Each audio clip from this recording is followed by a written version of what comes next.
श्री स्वामी समर्थ. आपल्या सर्वांचं गुरुस्पर्श आपल्या यूट्यूब चॅनलवरती अगदी मनापासून स्वागत आहे. तर आपल्या चॅनलवरती नवीन असाल तर आपल्या चॅनलला जरूर लाईक शेअर सबस्क्राईब करा. तर आजच्या व्हिडिओमध्ये आपण पाहणार आहोत की कसं असतं मैत्रिणींनो, कधी कधी आपण ना लक्ष्मी प्राप्तीचे उपाय करतो, तोडगे करतो, त्याने आपल्याला कधी कधी फायदा होत नाही. भरपूर सेवाही करतो, जे स्वामी सेवेकरी असतील ते सेवाही करत असतील, त्यांना लक्ष्मी प्राप्तीचे काही उपाय माहीत असतील ते करत असतील, परंतु त्याचा ना त्यांना जर फायदा होत नसेल तर ते कशामुळे होत नाही, त्याला कारणं काय आहेत? तर त्याचं मेन म्हणजे कसं असतं, कारण काय असतं तर आपल्या काही सवयी असतात ज्यामुळे आपण कितीही उपाय केले, कितीही तोडगे केले तरी त्याचा आपल्याला काही फरक पडत नाही. त्यामुळे आपल्याला काही अशा सवयी असतात की जेणेकरून आपल्या घरात ज्या काही वस्तू असतात त्या आपण कोणालाही न विचारता, म्हणजे कोणालाही कसलाही विचार न करता आपण कोणालाही दान करत असतो. तर त्या वस्तू कोणत्या आहेत?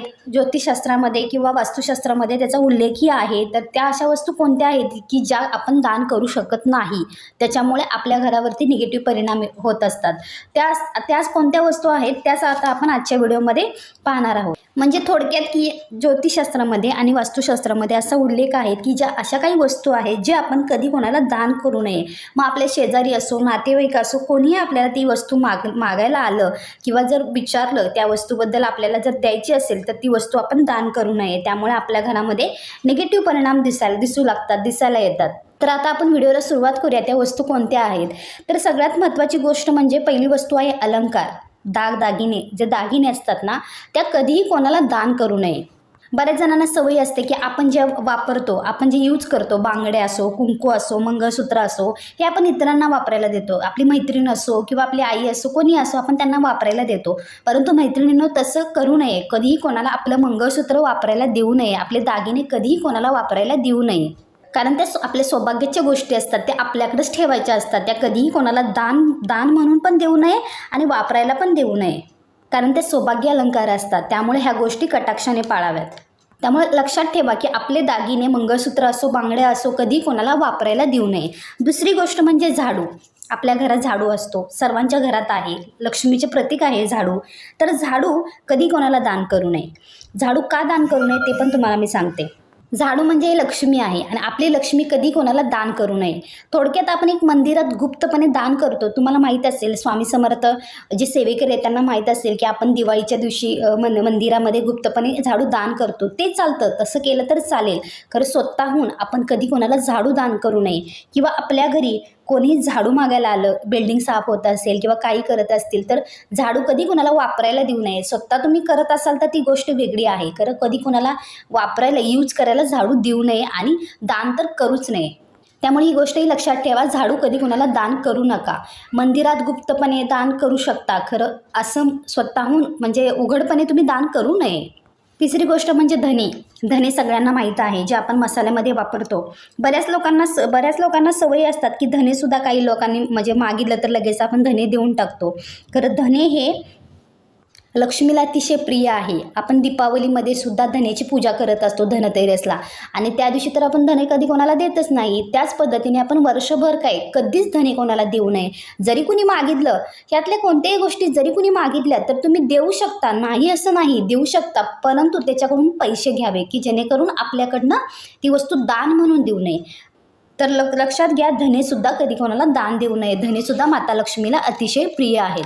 नंतरची गोष्ट म्हणजे लोणचे. गावी तर खूप सारे म्हणजे उन्हाळ्यामध्ये लोणचे करतात आणि जे नातेवाईक येतील, शेजारी येतील, त्यांना टेस्ट करायला म्हणून आपण लोणचे देतो. बऱ्याच जणांना अशा सवयी असतात की लोणचे कसं झालंय, काय झालं बघण्यासाठी आपण लोणचे टेस्ट करायला देत असतो.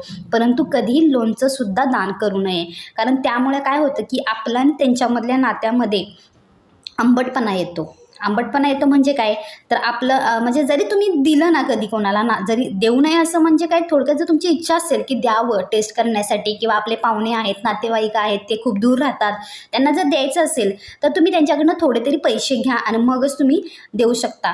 कारण असं जर तुम्ही फ्रीमध्ये दिलं, दान म्हणून दिलं, तर त्यामुळे काय होतं की आपले नातेसंबंध खराब होतात. त्यामुळे लोणचंसुद्धा कटाक्षाने पाळावे. लोणचेसुद्धा कधीही कोणाला दान म्हणून देऊ नये. तुम्ही देऊ शकता, त्याच्याकडनं थोडे 10 रुपये का होईना तुम्ही घ्या आणि मग ते देऊ शकता तुम्ही त्यांना यूज करण्यासाठी. त्यानंतरची गोष्ट आहे पांढरे तीळ. पांढरे तीळ भगवान विष्णूंना अतिशय प्रिय आहे आणि पांढरे तीळसुद्धा कधी कोणाला दान देऊ नये, कारण त्यानं काय होतं की माता लक्ष्मी आपल्यावरती रुसून निघून जाऊ शकते, माता लक्ष्मीचं आगमन आपल्या घरामध्ये राहणार नाही. पांढरे तीळसुद्धा कधी कोणाला दान म्हणून देऊ नये. आता सर्वात महत्त्वाची गोष्ट, जुने कपडे. आपल्या घरामध्ये आपण वापरलेले, आपल्या मुलांनी वापरलेले किंवा आपल्या घरातल्या कोणत्याही व्यक्तीने जे वापरलेले जुने कपडे असतात त्याचं काय करायचं, बऱ्याच जणांना प्रश्न पडतो या कपड्यांचं काय करायचं. तर महत्त्वाची गोष्ट म्हणजे आपले कपडे कधीच कोणाला दान देऊ नये, आपण वापरलेले यूज करायला देऊ नये. त्यामुळे काय होतात की आपले दोष त्या व्यक्तीला लागत असतात, आपल्यातली निगेटिव्ह पॉझिटिव्ह सर्व ऊर्जा आहे ती पुढच्या व्यक्ती ज्यांना देणार आहात त्याच्याकडे जात असते.